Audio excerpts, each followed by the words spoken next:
Snow, so last night we had some slush creep and it shaved some of it down. In between the ice, The skate should go right over it. was the fire.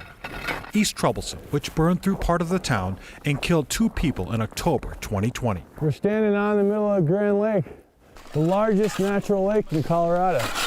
To cope with the fire, Brian Blumenfeld deals with the ice. One step away from the plexiglass boards at the Pepsi Center. This is the 6th annual Grand Lake Pond Hockey Classic, All right, thank you so much. Thank you. an amateur hockey tournament You're right here. drawing people from around the country. We have 50 teams. We sold out in one day. We have 260 players. Getting up early, having an excuse to have an 8 a.m. beer, and just get out on the water. Little snug with elbow pads on. Beer Nice boy, Kmart! and buddies. More of a tailgate party than a sporting event kind of vibe, but also a tailgate party that's not just a tailgate party. It's one that celebrates the sport of hockey. It celebrates the town of Grand Lake and the glory of this area. Brian isn't just the founder, he's a player. Rock, paper, scissors, shoot! A player who wants to bring people back Jeff, throw on the jersey! to the original joy of hockey. Oh!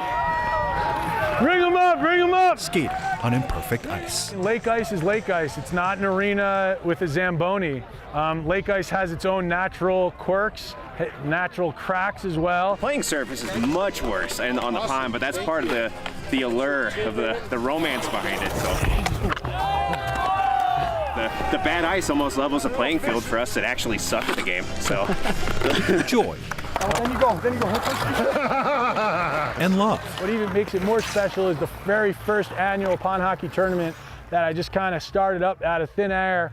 That very day, I met my wife, who I married this past May, on the ice, wearing hockey skates. He skated up to me and introduced himself, and it was love at first sight, truly. Like, we fell in love on hockey skates on Grand Lake, which was really special. Mackenzie Brenneman I got some more over here. knew what she was getting into with Brian. Every year, I mean, it's kind of like reliving the first day we met, and that's really special for both of us. It's out of the beauty of this tournament, the beauty of this place, and my wife's also, her whole family's Canadian, and so, you know, I couldn't really think of a more true Canadian romance than that. If I didn't have a fractured jaw, I was coming after you. It's a fun day for him. It's probably something he looks forward to all year, so I like to be part of it. For them and for the town, hockey brings hope to a place still recovering from the East Troublesome Fire. As big of a tragedy as that was, it didn't come anywhere near to putting this town down. This town is as good as it ever was and will continue to be as good as it ever can be. With photojournalist Austin Knox. Playing hockey this way, on this ice, brings you really back to the childhood joy of the best game on earth. Nelson Garcia, 9 News. Brian was saying to get the rink ready for the tournament, drills a hole in the ice and then uses a water pump and 2-inch fire hose to flood each of those rinks like 6 or 7 times. That's pretty cool. And if it snows, he has to do it again to make sure that ice is as smooth as possible.